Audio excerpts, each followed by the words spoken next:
Bonjour les enfants, aujourd'hui nous allons faire une classe en ligne. Pourquoi? Parce que bon, il y a l'approche du cyclone Bilal. Alors on va commencer par la classe d'anglais. Alors for the first time here, we start with the present continuous tense, ok? N'oubliez pas dans votre cahier, vous écrivez la date et the present continuous tense que vous allez souligner après. Ok? Alors vous divisez votre cahier en deux, c'est simple, vous n'avez qu'à faire ceci. Voilà, votre cahier plié en deux. Tracez une ligne au milieu pour la séparation. Et dans la première colonne, vous écrivez infinitive. Et dans la deuxième colonne, vous écrivez continuous tense. Alors, je vais prendre quelques verbes comme exemple. Le premier verbe ici, c'est to build. Alors, in the present continuous tense, build become building. What I have done, I have added the ing. You see, ing. Ici, il n'y avait pas ing. Ici, j'ai mis ing. Et j'ai enlevé le mot to. Vous voyez? Le mot to est parti. To work becomes working. To work become working. Qu'est-ce que j'ai fait? J'ai ajouté ing et j'ai enlevé le mot to. Okay, I have added ing with work to become working. Maintenant, il faut faire très attention. There are some verbs in English. Il y a quelques verbes en anglais qui terminent with the letter E. Mais il faut faire très attention. Avant le E, there are some consonants. Je vais vous donner une liste des consonants. En français, on appelle ça des consonnes. D'accord? Alors, vous voyez, il y a la lettre I, like in the word to bake. Okay, on bake a cake. Alors, before the letter E, there is the letter K. Before, avant la lettre E, il y a la lettre K. K is a consonant. Because K is a consonant and it is found before the letter E, qu'est-ce qui se passe dans la deuxième colonne for the continuous tense? We remove the E, on va enlever le E, on va mettre ing. Therefore, bake becomes baking. B-A-K-I-N-G. The same thing applies here for share, to share. You see that the verb share ends with E. Before the E, there is R. Avant le E, il y a R. R is a consonant. What do? I remove the E and I put ing. Therefore, sharing is spelled as such. S-H-A-R-I-N-G. J'ai enlevé la lettre E pour mettre ing. Ok? On continue. N'oublie pas de séparer les verbes. Vous voyez, j'ai mis des lignes. Now, let's look at the verb to cut. To cut, en français, veut dire couper. Cut becomes cutting. To cut becomes cutting. Qu'est-ce qui s'est passé ici? Allons observer ça. C, U, T. Et qu'est-ce qu'on a fait? We have doubled the last letter. La lettre T qui était à l'arrière ici va être doublée ici. T-T-I-N-G. Pourquoi cela? Dans certains verbes, j'ai bien dit dans certains verbes en anglais, not all, pas tout, dans certains verbes, we have to double the last letter. Pourquoi? Parce que avant, ici, regarde la dernière lettre, ici c'est T, there is a vowel. Alors, je vais vous donner la liste des vowels aussi tout à l'heure. Because of the presence of the U before the last letter. U is a vowel. What do I do here? I double the last letter. T becomes T-T-I-N-G. The same thing applies for the word to chat. Chat veut dire parler, communiquer. Before the last letter T, there is A. A is a vowel. Before the last letter T, there is A, which is a vowel. Qu'est-ce que j'ai fait? Je vais doubler le T et je vais ajouter ing. Chatting. C-H-A-T-T-I-N-G. Now let's look at two different words. To lie. Lie veut dire deux choses en anglais. Lie veut dire soit mentir, soit s'allonger. To lie in the present continuous tense become lying. L-I-E become L-Y-I-N-G. L-Y-I-N-G. To tie, tie veut dire attacher. Tie become tying. T-Y-I-N-G. T-Y-I-N-G. Alors, comment on va savoir s'il faut utiliser the present continuous tense pour les devoirs, pour les examens ou à l'école? Keywords. Alors, dans les phrases, nous avons des mots-clés. D'accord? Ces mots-clés nous indiquent qu'il faut mettre les verbes au present continuous tense. We have the word now. Vous voyez, j'ai souligné ces verbes-là. Ces mots-là, excusez-moi. Vous aussi, vous devriez souligner ces mots-là. We have the word at this moment. En ce moment. Par exemple, là, je dis, qu'est-ce que moi je suis en train de faire? En ce moment, Monsieur Rudy vous parle. C'est-à-dire l'action, il se passe dans le présent et ça continue. Je n'ai pas cessé de parler là. Je continue de vous parler. Alors, the present continuous tense est utilisé to express an action which is continue in the present tense. Okay, that's why we call it present continuous tense. Okay, we have also the word at present. Okay, at present. We have the word look. Et ici, il faut faire très attention. Because after the word look, listen, shut up, be careful, okay? After all these words, you will see that the exclamation mark. Avec la présence des exclamation marks, avec ces keywords là, on sait qu'on doit mettre the present continuous tense.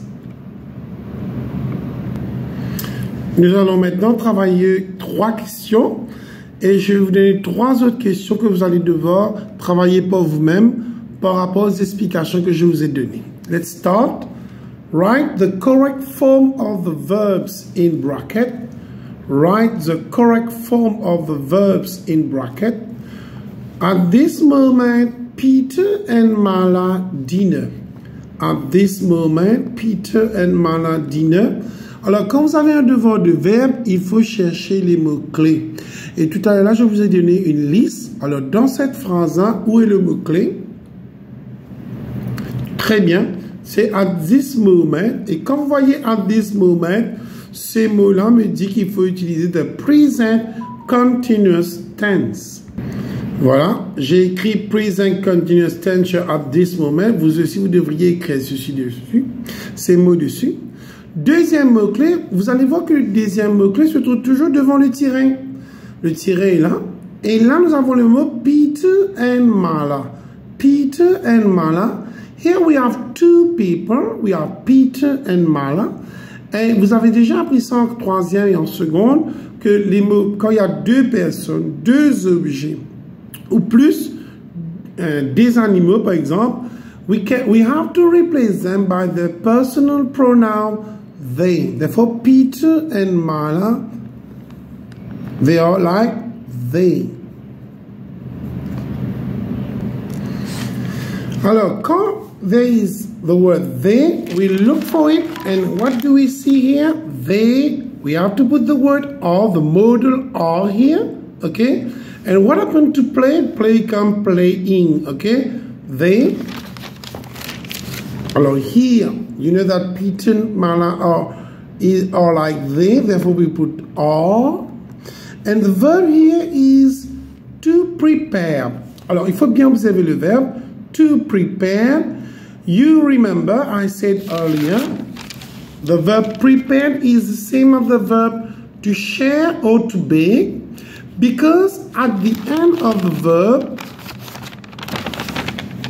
as you can see here, there is the letter E, and before the letter E, there is R is a consonant. What do I do? You remember, there is a consonant here, there is a letter E here, there's the letter E and the consonant before it. What do? I remove the letter E and I put ing.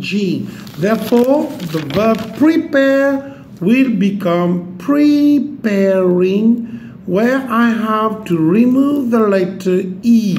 Okay? And let's read the sentence now. At this moment, Peter and Mara are preparing dinner.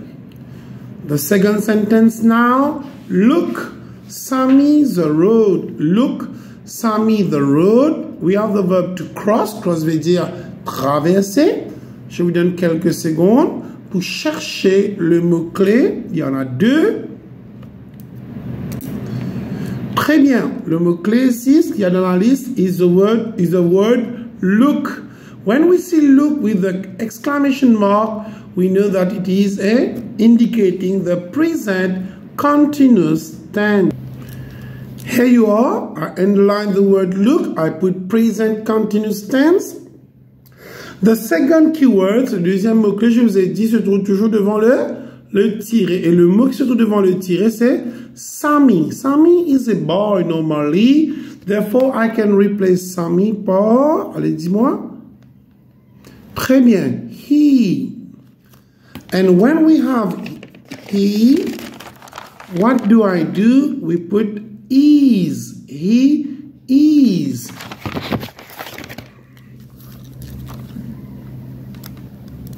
And to cross will become crossing. C-R-O-S-S-I-N-G. Let's read now. Look, Sammy is crossing the road. We football now. The verb between brackets is to play. We football now. Let's look for the keyword. Very good. The keyword is now. Now indicates that here we have to put the verb in the present continuous tense. So you underline now, you put present continuous tense. The second keyword will always be found before the blank. Here it is we, and when we conjugate the verb, we see that the personal pronoun we is already here. Okay, and when there is we put are. We are. Okay.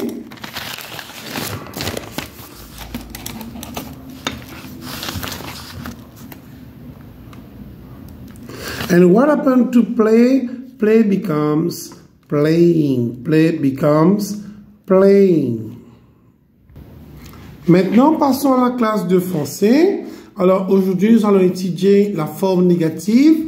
Alors, ça, vous savez déjà, vous avez étudié en troisième. Alors, quand nous avons la forme négative, nous allons introduire quelques mots. Le premier mot, c'est ne ou un apostrophe. Et vous avez vu ici, il y a point, point, point. Je vais expliquer c'est quoi le point, point, point. Et nous avons le mot pas. Je redis, allons introduire quelques mots. Ici, c'est le mot ne ou un apostrophe. Il y a le point, point, point, pas.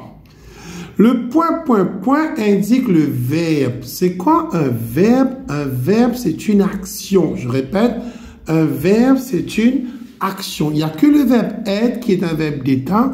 Tous les autres verbes, ce sont des actions. Par exemple, offrir, donner, manger, boire, danser. Ce sont des actions parce que vous utilisez votre corps. Alors, le point, point, point indique le verbe. Et là, quand je vois le point, point, point, qu'est-ce que je vois devant le verbe? Je vois le ne ou le n apostrophe, n'est-ce pas? Le point, point, point sur le verbe. Et devant le verbe, je vois le ne ou le n apostrophe. Tout à l'heure, nous allons voir quand on va utiliser ne et quand on va utiliser le n apostrophe.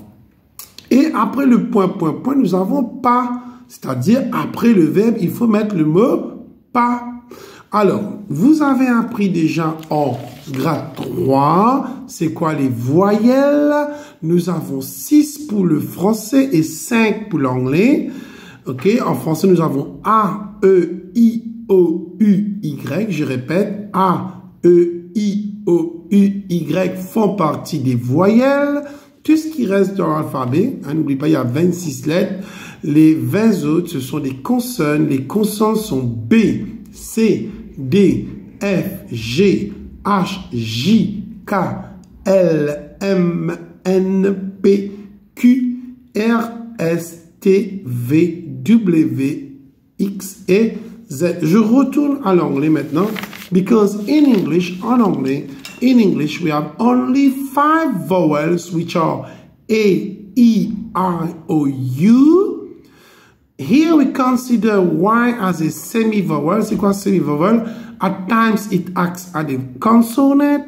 At times it acts as a vowel. What are left? We have the consonants, which are B, C, D, F, G, H, J, K, L, M, N, P, Q, R, S, T, V, W, X, Z. These are consonants in the English alphabet. Je retourne vers le français maintenant. Alors, je répète, je vous ai dit que le point, point, point indique le verbe et devant le verbe, nous avons 2 mots, le ne ou le N apostrophe et après le verbe, je ne mot pas. Maintenant, quand on va mettre le ne et quand on va mettre un apostrophe. C'est ça qu'on va voir dans quelques instants. Votre devoir pour les examens, ok, on vous donne 2 points pour ça. On te demande, écris les phrases suivantes à la forme négative. Écris les phrases suivantes à la forme négative. Nous avons Jean cache ses affaires. Jean cache ses affaires. En parenthèse, vous allez devoir écrire affirmatif. Alors, première chose à faire, c'est de chercher le verbe. Je vous ai dit plus tôt que le verbe, c'est une action. Et la seule action que je vois ici, c'est cacher. D'accord? Cache et l'action. Jean cache ses affaires parce que c'est Jean qui fait l'action. Je vais souligner cache avec mon stylo bleu.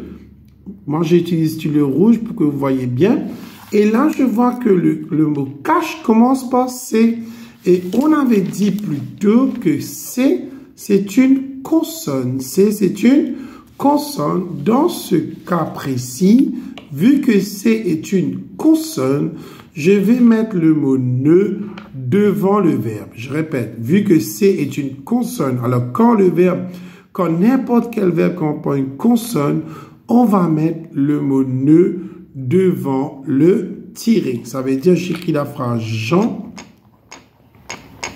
ne cache. Et qu'est-ce qu'on a dit de mettre après le verbe? Voilà, le petit point c'est le verbe. Le pas, Jean ne cache pas ses affaires. D'accord? Et entre parenthèses, vous écrivez négatif.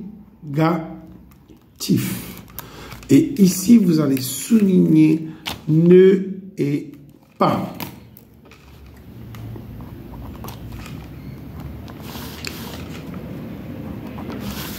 Alors, la phrase devient Jean ne cache pas ses affaires.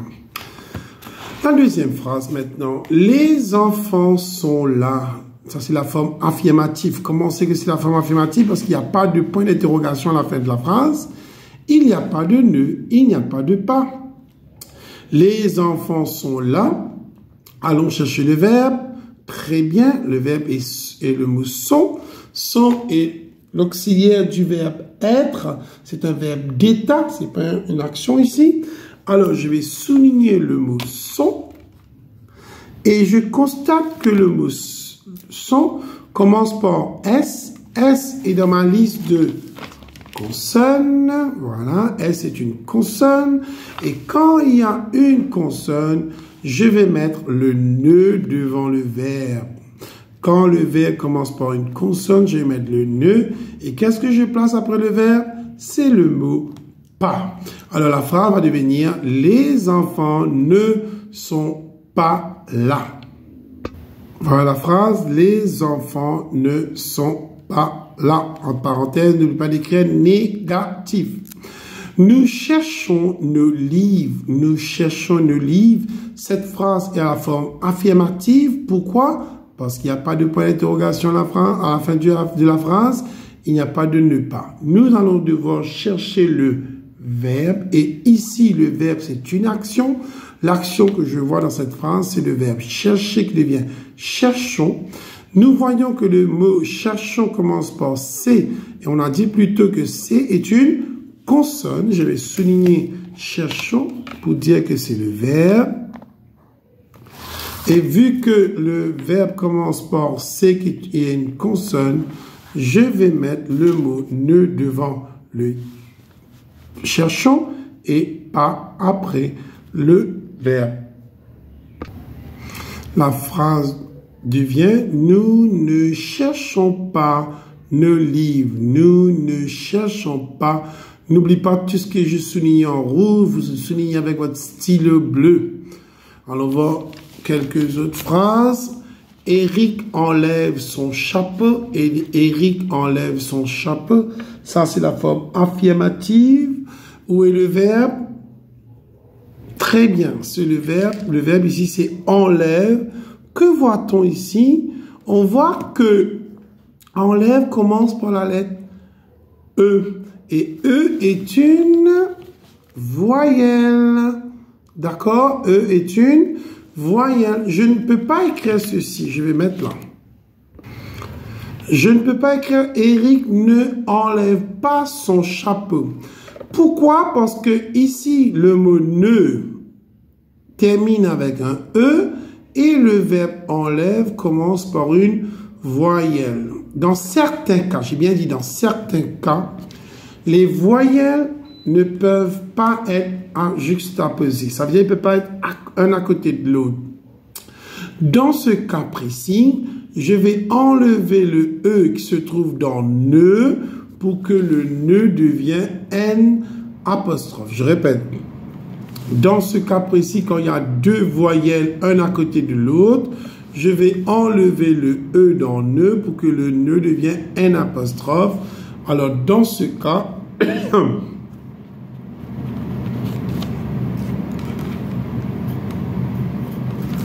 la phrase se lit ainsi. Eric n'enlève pas son chapeau. Eric n'enlève pas son chapeau. J'ai faim. J'ai faim. Où est le verbe?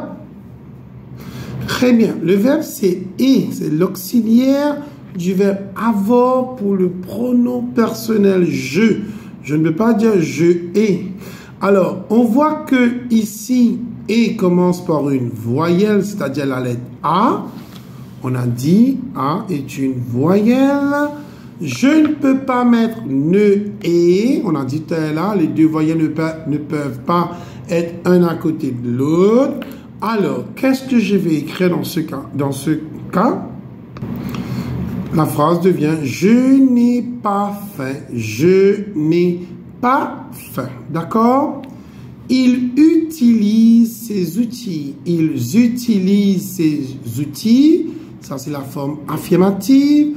Où est le verbe? Chercher. Très bien. C'est utilise. Utilise est le verbe. Et là, on voit que utilise commence par U. Et U, on a dit, c'est une voyelle. N'oublie pas votre liste des lettres qui se trouve comme voyelle. Votre liste où il y a les autres lettres qui existent en tant que consonne. OK? Utilise est une voyelle. Je souligne le verbe. Alors, je ne peux pas dire ne utilise. Je ne peux pas dire ne utilise. Je vais enlever le E dans ne pour que le ne devienne N apostrophe. Voilà la réponse. Il n'utilise pas ces outils. Il n'utilise pas ces outils. Maintenant, passons à la classe de mathématiques. Alors, il va falloir plier votre cahier en 6 colonnes. Regarde comment je vais faire. Vous allez faire la même chose. En premier lieu, vous pliez votre cahier comme ci. Vous voyez, votre cahier comme ça. Pliez. Il faut que cette partie soit de la même largeur que celle-là. D'accord? OK? Puis, vous continuez avec le pliage. Vous arrivez comme ça. Et puis, vous pliez encore une dernière fois. Je reprends l'activité. Votre cahier est ainsi. Vous pliez. Je vous ai dit, cette partie doit être de la même largeur que celle-là. Vous pliez encore une fois. Et puis, vous repliez. Alors, quand vous allez ouvrir, when you will unfold it, you will get 6 columns. The first one is the unit column. Quand vous étiez en première, votre enseignant de première avait introduit les numbers 1, 2, 3, 4, 5, 6, 7, 8, 9, up to 10. Et quand vous passez en seconde, d'accord, l'enseignante avait introduit la colonne tens, hein, ça veut dire 11, 24, 99, up to 100. Et quand vous étiez en troisième, on a introduit la colonne 100. Ça veut dire, au fur et à mesure que vous grandissez, vous changez de classe. Première unit, la première colonne. Seconde, la colonne tens.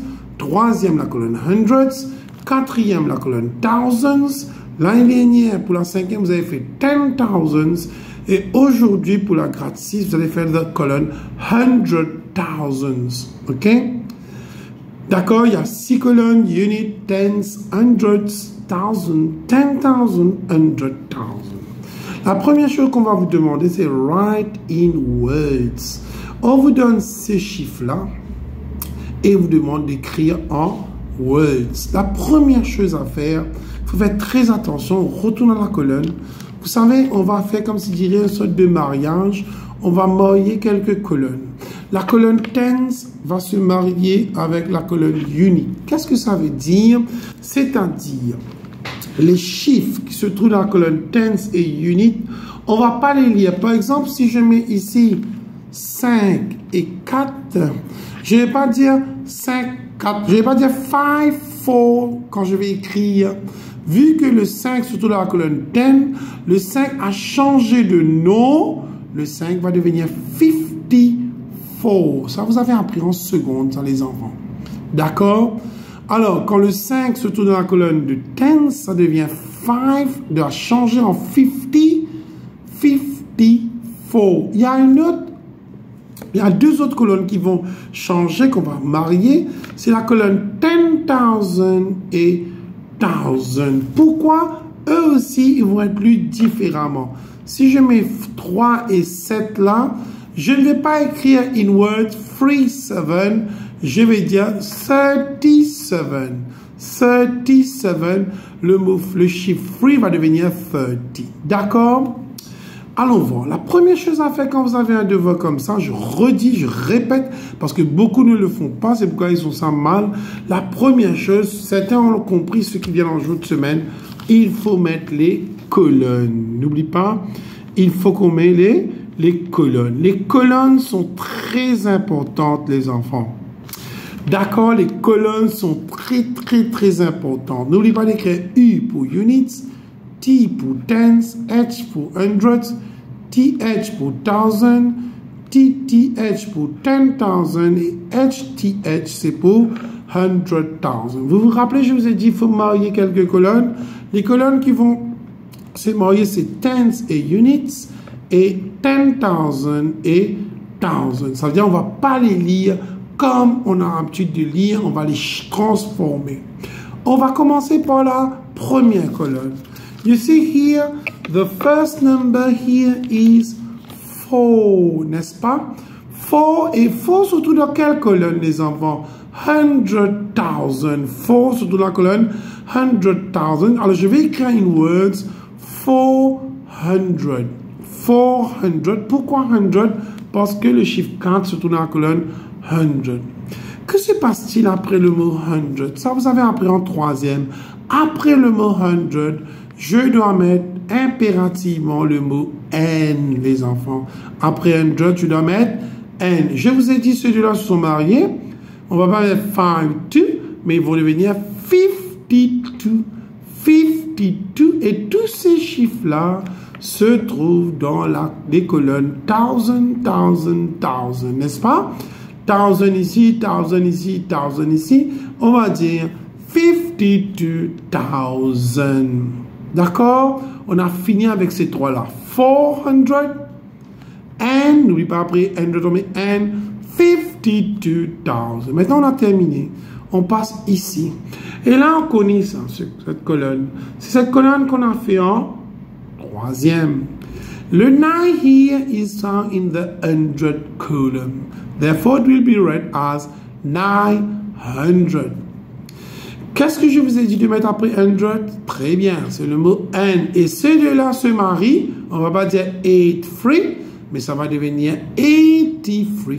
C'est comme je dirais quand, normalement, auparavant, c'était comme ça, quand une dame se marie avec son mari, la dame va prendre automatiquement, auparavant, le surnom de son mari, n'est-ce pas? Alors, 83 et non pas 83. Alors, on voit ici, qu'est-ce que je vous ai dit de faire?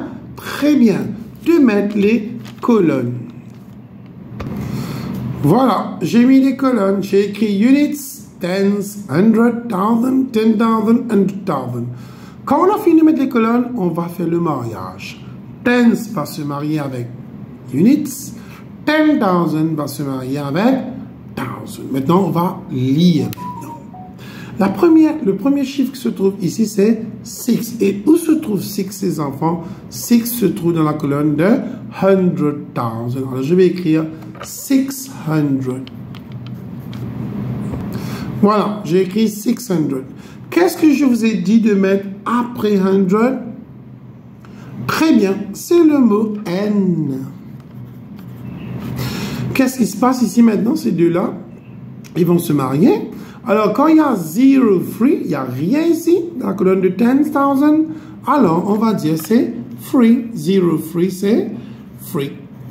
N'oublie pas, ces trois chiffres-là se trouvent dans les colonnes 1,000, 1,000, 1,000. Alors, c'est 603, 1,000. Voilà, 603, 1,000. Maintenant, j'ai fini avec ces trois-là. Je passe à l'autre. Alors, le 4 se trouve dans quelle colonne, les enfants? Très bien. 100. Therefore, it will be read as 400. Et qu'est-ce que je mets après le mot 100? Très bien, le mot N. Et ceux deux-là se marient, c'est-à-dire le nom va changer. On va pas mettre 52, mais 52 va devenir 52. Ça, vous avez appris en seconde. Allons passer à C maintenant. Quelle est la première chose à faire? Très bien, de mettre les colonnes. On a fini de mettre les colonnes. Après, en deuxième lieu, on marie tens avec units et 10,000 avec 1,000. Maintenant, on va lire. Le premier chiffre ici, c'est 9. 9 is in the 100,000 column. Therefore, it will be 900. Qu'est-ce que je mets après 100? Très bien, le mot N. Ces deux-là se marient, on va dire 40. Ça se dit comme 40. Et n'oublie pas, dans les trois colonnes, il y a TH, TH, TH. Ça veut dire c'est 1000. L'autre colonne qui suit, c'est la colonne hundreds. Et quel chiffre se trouve ici? C'est 2. Therefore, I write 200. Et qu'est-ce que je mets après le mot 100? N'oublie pas, c'est toujours le mot N. Et ceux deux-là se marient. Alors, on ne va pas dire 19, mais on va dire 19. Alors, la réponse, c'est 940,219. Alors, on va ce dernier. Quelle est la première chose à faire? Très bien, c'est de mettre les colonnes. Voilà, j'ai mis les colonnes, j'ai marié 10 avec units et 10,000 avec 1,000. Les enfants, je suis en train de vous donner des indices pour pouvoir avoir les réponses correctement.